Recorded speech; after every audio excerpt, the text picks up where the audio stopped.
You're about to hear about places most Americans pretend don't exist, towns that don't show up on postcards, places where the gas station attendant watches you a little too long, where your phone signal drops for no reason, and where locals don't ask where you're from because they don't want you to stay long enough to answer. These aren't haunted house attractions or Halloween stories.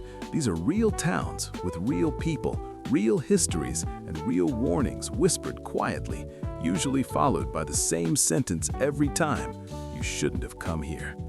It always starts the same way. You're just passing through. You needed gas. You needed a shortcut. You thought small towns were friendly, but something feels off. The streets are too empty. The houses look lived in, but no one is outside. Curtains move when you drive by, and when you ask a local what there is to do around here, they don't smile. They pause, and then they tell you there's nothing. Not because there isn't anything, but because they don't want you looking. Because once you notice what makes these towns different, you don't forget it. And some people never leave at all.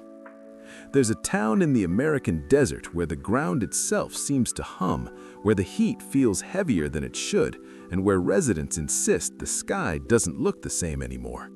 People who've lived there for decades talk about lights hovering silently at night, about shapes moving across the horizon with no sound, about dreams that feel too real and leave you exhausted when you wake up. Outsiders laugh it off until they spend a night there. Then they leave early. They always leave early. Locals say the town was changed years ago after something crashed nearby. Official reports call it a weather event. Locals call it the moment everything went wrong. Animals started acting strange. Time started slipping. Watches stop. Phones glitch. And if you ask too many questions, people stop talking to you altogether. One man who tried to document the town said his footage kept corrupting. Another said he felt watched constantly, even inside his motel room. He left without finishing his investigation and later admitted he was relieved to forget the place, even though he still dreams about it. In a forested town in the Pacific Northwest, the trees grow too close together, blocking sunlight even at noon. The town sits near land locals refuse to enter, land that doesn't appear on most maps anymore. People who hike there report hearing footsteps that match their pace, voices calling their names in familiar tones, and the overwhelming feeling of being followed. Over the years, hikers have vanished without a trace. No bodies, no belongings, just empty trails. The townspeople don't hold search parties anymore. They say the forest gives back what it wants, when it wants. There's an old logging road that locals won't drive down after dark. Those who ignore the warnings report seeing figures standing between the trees, perfectly still, watching. When headlights hit them directly, they're gone. The sheriff refuses interviews about missing persons cases older than a decade. People who grew up there say the forest was quieter when they were kids. Now it listens. Further east, there's a town where the population hasn't changed in years. Babies are born, people die, yet the numbers stay the same. Census workers have flagged it multiple times. Locals dismiss it as paperwork errors. But if you walk the streets long enough, you start to notice familiar faces repeating themselves. The same man sweeping the same sidewalk every morning, the same woman sitting on the same porch every evening. Visitors say conversations loop. You ask a question, get an answer, and minutes later hear the same words again, spoken the same way with the same inflection. One traveler described feeling like he'd already lived that day before, like the town was stuck in a pattern he didn't understand. He left after 2 days, shaken, convinced something there was resetting reality itself. Locals insist everything is normal, but none of them ever seem to age. There's a former mining town in Appalachia where the mines were sealed decades ago after a collapse killed dozens of workers. Officially, the town should have faded away. Instead, it didn't. People still live there, but the ground occasionally breathes. Residents hear knocks from beneath their floors late at night, rhythmic, deliberate, as if someone is trying to get out. Sinkholes open without warning and close just as mysteriously. Animals refuse to go near the old mine entrances. Children born in the town draw pictures of tunnels they've never seen. Some locals believe the miners didn't die. they believe something else replaced them.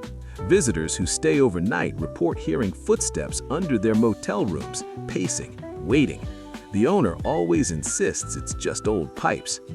In the Midwest, there's a town surrounded by farmland where every road leading in seems longer than it should be. GPS directions lag, road signs contradict each other, and once you arrive, leaving becomes harder. Cars break down, tires flattened overnight. Locals are friendly at first, overly friendly, eager to help you settle in. They ask where you're staying, how long you plan to be around. The moment you mention leaving, their tone shifts. One woman claimed she stayed 3 extra days because something kept going wrong with her car. By the 4th day, she felt like she was being gently discouraged from leaving, offered meals, repairs, even a temporary job. She left in the middle of the night without telling anyone. She still believes if she'd stayed 1 more day, she wouldn't have left at all. Down south, there's a river town where the water level never seems to change, even during droughts or floods. Locals won't swim in it.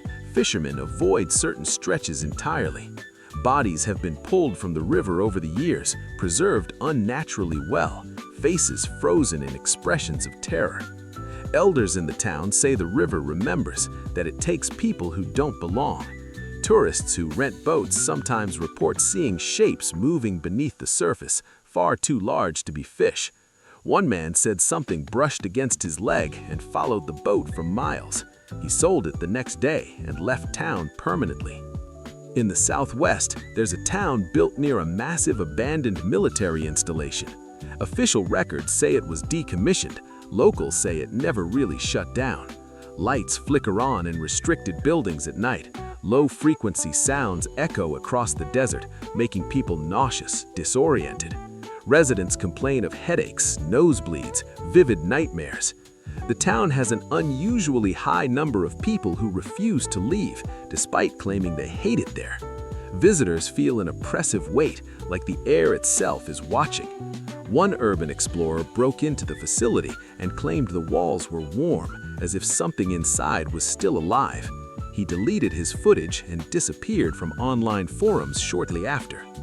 There's a coastal town where fog rolls in thick and fast, swallowing streets whole. Locals navigate it like second nature. Outsiders get lost within minutes.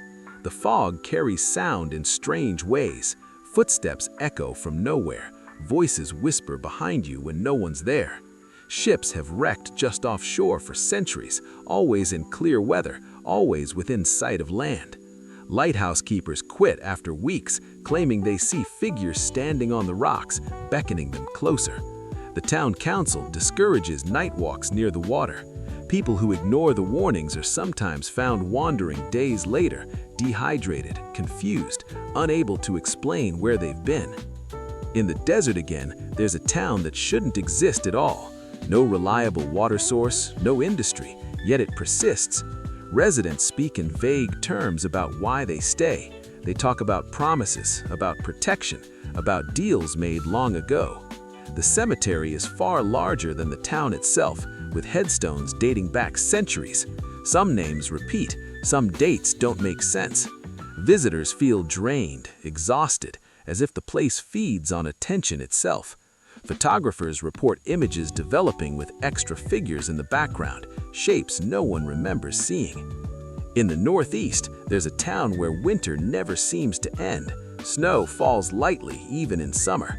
The cold sinks into your bones fast. Locals bundle up year-round and avoid discussing the past. The town was the site of a failed experiment decades ago, according to declassified documents, something to do with weather manipulation. Whatever happened, it didn't stop. People there report time distortions, days blending together, memories fading. Children born there struggle to imagine a world without snow. Visitors feel disoriented after just a few hours, convinced they've been there longer than they have. In the plains, there's a town where the wind never stops. It howls day and night, carrying whispers that locals pretend not to hear. Buildings creak constantly, doors slam on their own. The wind seems to react to people's emotions, growing louder during arguments, quieter during funerals. Old-timers say the town was built on land taken unjustly, cursed by those who were forced out. Newcomers feel watched by something unseen, something riding the air itself. Deep in the bayou, there's a town only accessible by a single road that floods regularly. When the water rises, the town is cut off completely. Locals don't panic, they prepare. They say the isolation keeps something out. Nights are loud with insects, but beneath the noise, there's another sound, low and wet, moving through the swamp. People have vanished during floods, leaving behind only disturbed water and broken branches. The town people hold ceremonies outsiders aren't invited to. Those who witness them accidentally don't stay long. In the mountains, there's a town where echoes behave strangely. Sounds repeat themselves minutes later, distorted, deeper. Locals avoid shouting. They say the mountains repeat